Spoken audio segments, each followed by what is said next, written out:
पहा प्रश्न, चुकीची जोडी निवडा म्हणलेलं आहे. बालिका दिन जानेवारी तारीख बरोबर आहे. ध्वज दिन 7 डिसेंबर हे देखील बरोबर आहे. जागतिक जलदिन 22 मार्च हो बरोबर आहे, 22 मार्चलाच आपण साजरा करतो. जागतिक पर्यावरण दिन 21 जून तर पहा हे चुकीचं आहे, कारण जागतिक पर्यावरण दिन आपण 5 जूनला साजरा करतो. 5 जूनला, तर 21 जूनला आपण आंतरराष्ट्रीय योग दिवस साजरा करतो विद्यार्थ्यांनो. म्हणून ह्याच पर्यायाला तुम्हाला गोल करायचं आहे. चुकलेलं आहे, यालाच तुम्हाला गोल करावं लागणार आहे. त्यानंतर 15 ऑक्टोबर हा दिवस काय म्हणून साजरा करतात? शिक्षण दिन, राष्ट्रीय एकता दिन, वाचन प्रेरणा दिन का क्रांती दिन?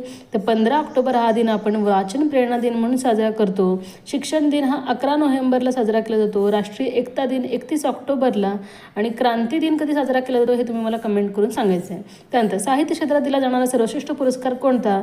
जनस्थान, ज्ञानपीठ, चतुरंग. साहित्य देणारा सर्वोच्च पुरस्कार आहे ज्ञानपीठ. 3 नंबरचा पर्याय बरोबर आहे.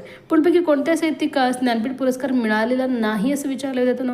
वि स खांडेकर, मंगेश पडगावकर, विंदा करंदीकर, भालचंद्र नेमाडे. तर पहा, वि स खांडेकर, विंदा करंदीकर, भालचंद्र नेमाडे यांना मिळालेलं आहे, परंतु मंगेश पडगावकरांना मिळालं नाही, मला गोल करावं लागणार आहे. त्यानंतर साहित्यिक व त्यांचे आत्मचरित्र यानुसार चुकीची जोडी निवडा म्हणलेलं आहे. शंकरराव खरात, कृष्णा काठ. तर पहा हेच आहे चुकीची जोडी, म्हणजे याला तुम्हाला गोल करावं लागणार आहे. सुनीता देशपांडे आहे मनोहर तरी बरोबर आहे. लक्ष्मण मने उपा बरोबर आहे. हे बरोबर आहे. पुढपैकी कोणत्या साहित्यिकास ज्ञानपीठ पुरस्कार मिळालेला आहे विचारलंय? गोविंदाग्रज, केशवसूत, केशवकुमार, कुसुमाग्रज.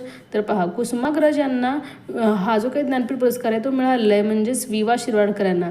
आताच आपण वरील प्रश्नामध्ये पाहिलं, वि स खांडेकर, विंदा करंदीकर, भालचंद्र नेमाडे आणि चौथं नाव आहे वि वा शिरवाडकर.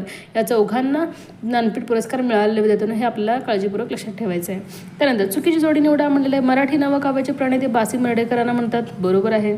मराठी भाषेचे पाणिनी दादोबा पांडुरंग तरखडकरांना म्हणतात. हे बरोबर आहे.